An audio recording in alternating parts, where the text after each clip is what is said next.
গাজীপুরে কয়েক ঘন্টার ব্যবধানে ৫ স্থানে অগ্নিকাণ্ডের ঘটনায় ব্যাপক ক্ষয়ক্ষতির আশঙ্কা তৈরি হয়েছে।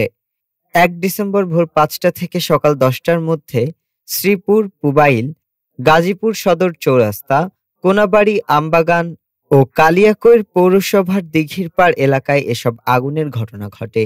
পুবাইল মাঝখানে ভোরে একটি তুলার গুদামে আগুন লাগে, যা দ্রুত আরও ২ গুদামে ছড়িয়ে পড়ে। ফায়ার সার্ভিসের ৪টি ইউনিট ১ ঘন্টা চেষ্টা করে আগুন নিয়ন্ত্রণে আনে, তবে ৩টি গুদামের সব মালামাল পুড়ে যায়। কোনাবাড়ী আমবাগানে একটি ঝুট গোডাউনে আগুনে পুরো গোদামের মালামাল পুড়ে ছাই হয়ে যায়। সকাল ৯:৩০টার দিকে কলিয়াকৈয়ের চান্দ্রার একটি টিনশেড কলোনিতে ভয়াবহ আগুন লাগে, যাতে ৮০টি কক্ষ পুড়ে যায়। কর্মস্থলে যাওয়ার পর ফাঁকা কলোনিতে এক কক্ষ থেকে আগুনের সূত্রপাত হয় বলে জানা গেছে। ফায়ার সার্ভিস ১.৫ ঘন্টার চেষ্টা করে আগুন নিয়ন্ত্রণে আনে। এর আগে রাত ২টার দিকে গাজীপুর সদর চান্দা চৌরাস্তা এলাকায় একটি দোকানঘর ও রাত ১০টার দিকে শ্রীপুরে একটি বসতবাড়িতে আগুন লাগে। ফায়ার সার্ভিস জানায় ৫টি আগুনে নিয়ন্ত্রণে এসেছে এবং কোনো হতাহতের ঘটনা ঘটেনি।